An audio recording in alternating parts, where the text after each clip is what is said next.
On a time, there was a dear little girl who was loved by everyone who looked at her, but most of all by her grandmother, and there was nothing that she would not have given to the child.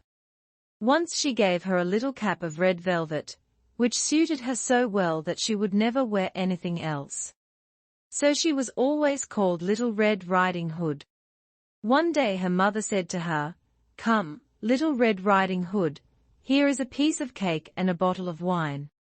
Take them to your grandmother, she is ill and weak, and they will do her good.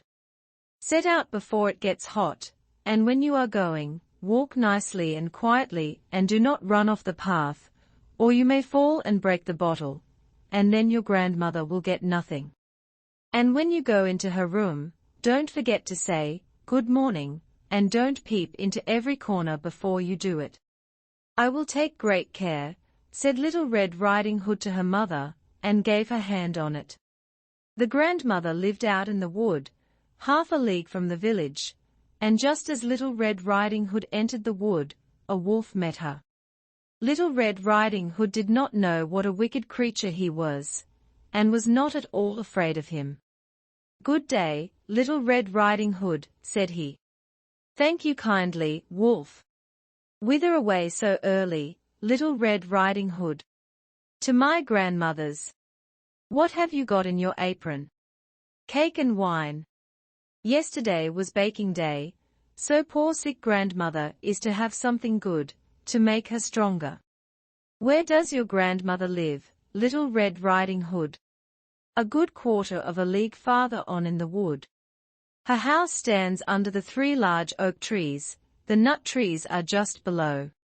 "You surely must know it," replied Little Red Riding Hood. The wolf thought to himself, "What a tender young creature! What a nice plump mouthful, she will be better to eat than the old woman. I must act craftily, so as to catch both." So he walked for a short time by the side of Little Red Riding Hood, and then he said, "See, Little Red Riding Hood, how pretty the flowers are about here. Why do you not look round? I believe, too, that you do not hear how sweetly the little birds are singing. You walk gravely along as if you were going to school, while everything else out here in the wood is merry." Little Red Riding Hood raised her eyes, and when she saw the sunbeams dancing here and there through the trees, and pretty flowers growing everywhere, she thought, "Suppose I take grandmother a fresh nosegay. That would please her too. It is so early in the day that I shall still get there in good time." And so she ran from the path into the wood to look for flowers. And whenever she had picked one, she fancied that she saw a still prettier one farther on, and ran after it, and so got deeper and deeper into the wood. Meanwhile the wolf ran straight to the grandmother's house and knocked at the door. "Who is there?" "Little Red Riding Hood," replied the wolf. "She is bringing cake and wine." "Open the door." "Lift the latch," called out the grandmother, "I am too weak, and cannot get up." The wolf lifted the latch, the door sprang open, and without saying a word he went straight to the grandmother's bed, and devoured her. Then he put on her clothes, dressed himself in her cap, laid himself in bed and drew the curtains. Little Red Riding Hood, however, had been running about picking flowers, and when she had gathered so many that she could carry no more, she remembered her grandmother, and set out on the way to her. She was surprised to find the cottage door standing open, and when she went into the room, she had such a strange feeling that she said to herself, "Oh dear, how uneasy I feel today, and at other times I like being with grandmother so much." She called out, "Good morning," but received no answer. So she went to the bed and drew back the curtains.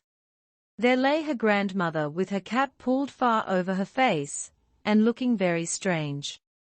"Oh, grandmother," she said, "what big ears you have." "The better to hear you with, my child," was the reply. "But, grandmother, what big eyes you have," she said. "The better to see you with, my dear." "But, grandmother, what large hands you have. The better to hug you with." "Oh, but, grandmother, what a terrible big mouth you have. The better to eat you with." And scarcely had the wolf said this, than with one bound he was out of bed and swallowed up Little Red Riding Hood. When the wolf had appeased his appetite, he lay down again in the bed, fell asleep and began to snore very loud. The huntsman was just passing the house, and thought to himself, "How the old woman is snoring. I must just see if she wants anything." So he went into the room, and when he came to the bed, he saw that the wolf was lying in it. "Do I find you here, you old sinner?" said he. "I have long sought you." Then just as he was going to fire at him, it occurred to him that the wolf might have devoured the grandmother, and that she might still be saved.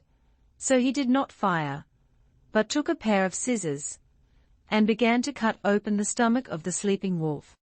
When he had made 2 snips, he saw the Little Red Riding Hood shining, and then he made 2 snips more, and the little girl sprang out, crying, "Ah, how frightened I have been! How dark it was inside the wolf!"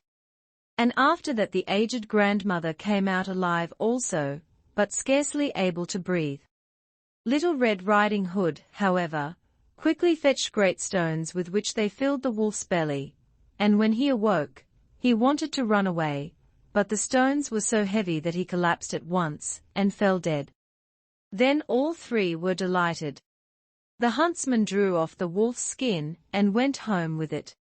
The grandmother ate the cake and drank the wine which Little Red Riding Hood had brought, and revived, but Little Red Riding Hood thought to herself, "As long as I live, I will never by myself leave the path, to run into the wood, when my mother has forbidden me to do so."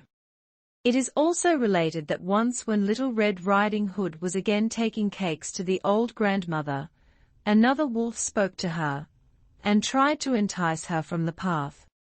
Little Red Riding Hood, however, was on her guard, and went straight forward on her way, and told her grandmother that she had met the wolf, and that he had said good morning to her, but with such a wicked look in his eyes, that if they had not been on the public road she was certain he would have eaten her up. "Well," said the grandmother, "we will shut the door, that he may not come in." Soon afterwards the wolf knocked, and cried, "Open the door, grandmother, I am Little Red Riding Hood, and am bringing you some cakes."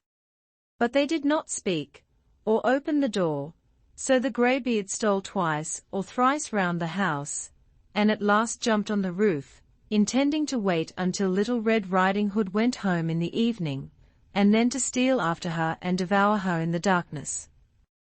But the grandmother saw what was in his thoughts. In front of the house was a great stone trough, so she said to the child, "Take the pail, Little Red Riding Hood. I made some sausages yesterday, so carry the water in which I boiled them to the trough." Little Red Riding Hood carried until the great trough was quite full. Then the smell of the sausages reached the wolf, and he sniffed and peeped down, and at last stretched out his neck so far that he could no longer keep his footing and began to slip, and slipped down from the roof straight into the great trough, and was drowned. But Little Red Riding Hood went joyously home, and no one ever did anything to harm her again.